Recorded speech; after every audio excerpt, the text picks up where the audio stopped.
Just outside of Kew in London. And it's just, I mean, this place is just gorgeous. Oh, kitty! Meow!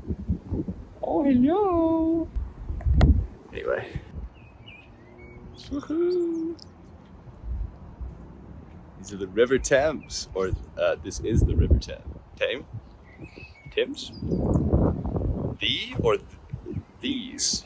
I mean, it's like one river, but like, I mean, it's mostly infinite water molecules. So plural might be more fitting. That makes me think about, like, we think of ourselves as these internal, you know, there's this internal experience that we're having inside of our skin that makes us feel like that's what I am. That's what I'm, Sebastian, and I have a heart and lungs, all the stuff that's in my body. That's what I think of myself as in my mind.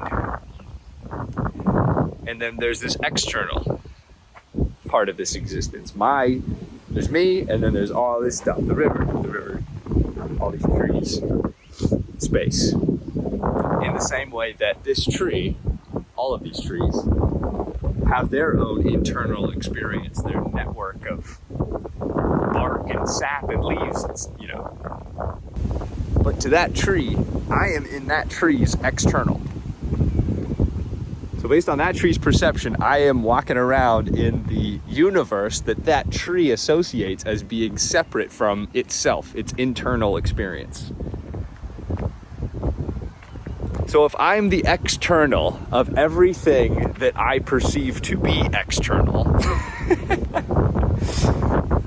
then what is my internal? My internal is the infinite external of my external. Okay, what I'm trying to say is there is no internal or external because they are inseparable. So there's no internal and there's no external. There's just the eternal, which is what we all are. We are the infinite eternity universe having this particular experience right now, walking along the River Thames in London. And all of these, everything around me is having its own internal experience simultaneously with the external. That is all, we're all just the same thing. And like the water molecules, for example, we can go down to the atomic structure of all of the water molecules in this river, and they would all be, from that one molecule's perspective, internally surrounded by this massive lake of external water molecules, plus then space and everything else. But from that molecule's perspective, it's just one little molecule floating through. But from our perspective, it's part of the whole lake, river. So it just comes down to perspective. And no matter how long you viewed yourself as a tiny little being having an internal experience in a forever separated external reality, you can shift that perspective instantly, right now. And I think the way to do it probably, well, it's certainly not through thinking. It's just by experiencing what's happening and not drawing the boundaries between internal and external. And sinking into the feeling of what it feels like to be inseparable from everything that is.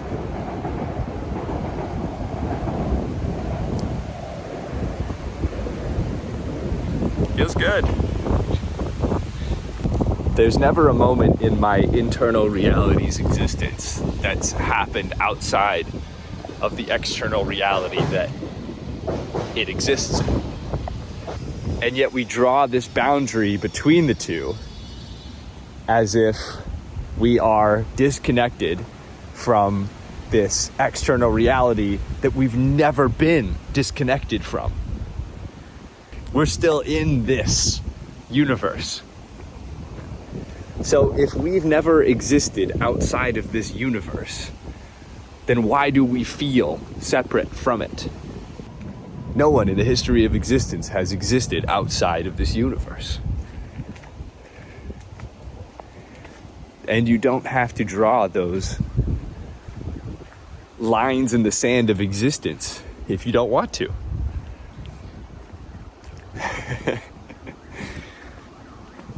It's crazy what it feels like. It's like this trust in your external, in the way that you trust your internal. You know, neither of them require conscious attention to happen. The beating of your heart happens regardless of whether or not you are intending to do that. And the external reality goes on whether or not you're trying. So you just get to fucking flow through this shit. And realize that despite everything that's happened, everything that you've gone through, you've never been apart. You've never been disconnected. I certainly had countless thoughts and feelings associated with those thoughts that don't feel good. Thoughts and feelings thoughts that make me feel disconnected, isolated, alone. And this shifted perspective makes me feel like I'm fucking friends with all these trees. Like, come on, guys, this is it. Here we are. Here we all are doing this. And we're all each other's internals and externals. We're all eternal.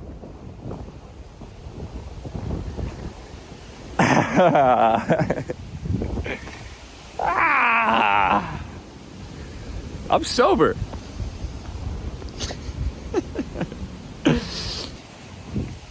All right, so what does that mean? Well, meaning probably isn't the right thing to be trying to conclude. What does it feel like? What does it feel like to release the never-ending, consistently stressful and negative feelings and beliefs associated with feeling separate?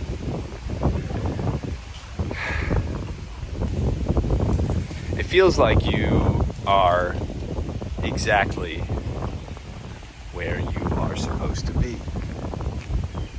It feels like you're connected. It feels like you're reconnecting your consciousness to the collective consciousness that you've always been. The collective reality that you've always been experiencing. It feels like you're reconnecting your conscious roots.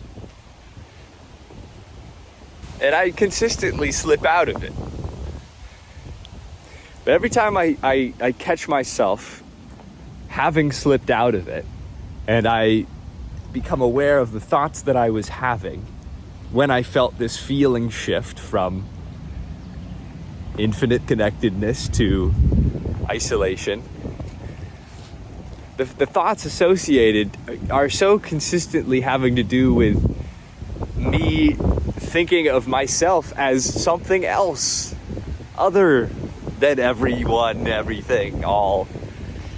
It's me catching myself thinking I'm not where I need to be in life. I need to have more things. I need to be more successful. Here are all of these people that I'm seeing in my, quote, external reality, having these things that I think I need.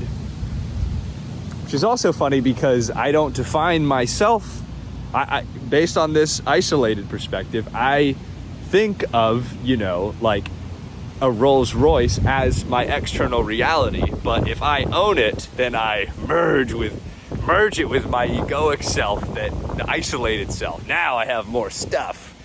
You're trying to accumulate things and get bigger to try to escape this feeling of isolation that is only there because you are thinking that you're isolated. You think that there's something that you need to do, something that you need to get that will rid you of this feeling. But the feeling is only there because you think. Well, just flat out that you think at all, because without thinking this wouldn't be. But specifically, generally, thinking about yourself from a totally different perspective than what is going on. Thinking of yourself as someone who's not enough and needs to achieve all of these things, and then you will be enough. But the problem isn't in the lack of achieving that you've done, the lack of money that you've made or whatever. The problem is in your perceptions. Your perception will never allow you to feel complete because your perception is that you are isolated and incomplete.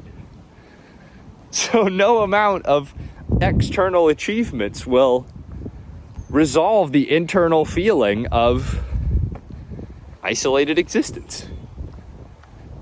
Anyway, so going back to what I was saying. Oh yeah, the thoughts that I catch myself thinking. You know, it's always that kind of stuff, and it's also like people are mad at me. People in my external reality are mad at me, and they might be a threat. Maybe because they're upset with me, they'll decide to hurt me or something, or not be my friend anymore. And then we get into the survival element of life that we're all hardwired to try to do. And I don't know. I mean, I guess I doubt that, well, as this perception shifts to you being the whole and your internal and external realities merge, then you're not even identified with yourself as this body. You're not even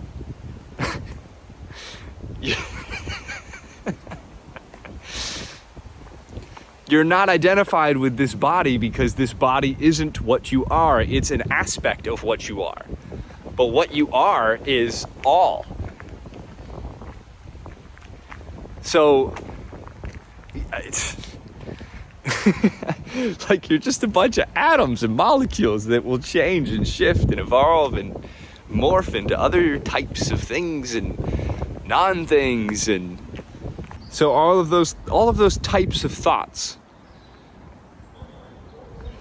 they all have to do with this adversarial relationship between the internal and the external. And as that relationship dissolves, then all like external success is your own.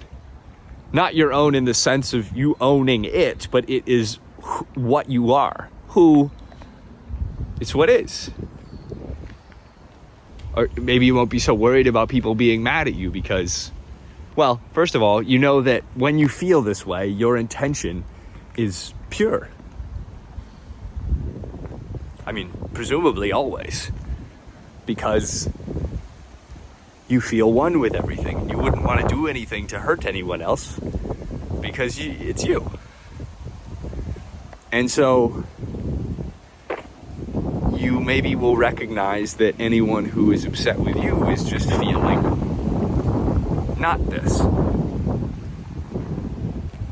Or maybe you just have a trust in what's happening and the unfolding of reality that allows you to not need to try to get anyone else to change. You just exist as you are here.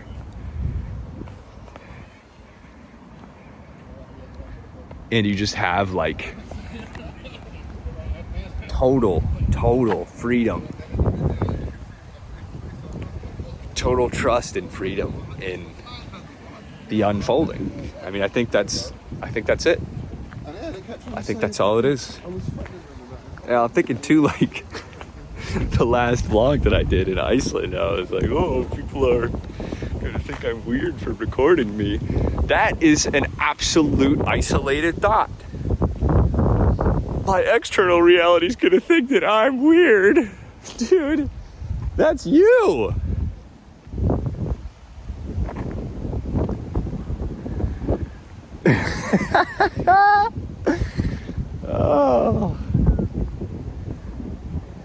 Oh, man, it feels good.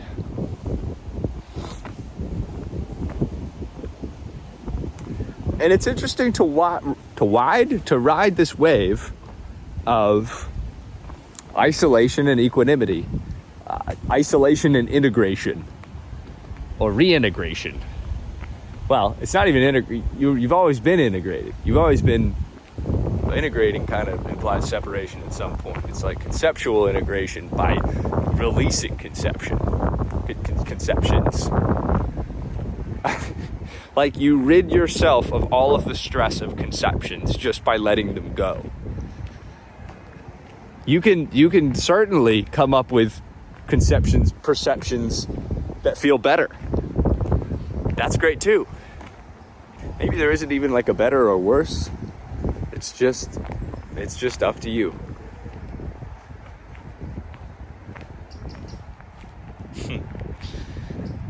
Yeah.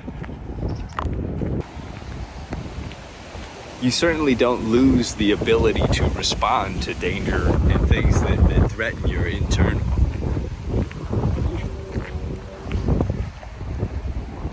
You just don't have the incessant fear and like tension associated with potential danger or potential perceptions shifting, which would be dangerous. Getting kicked out of the tribe. You know, all of these things dissolve. They dissolve when you perceive yourself as the whole, which never dies. It just changes.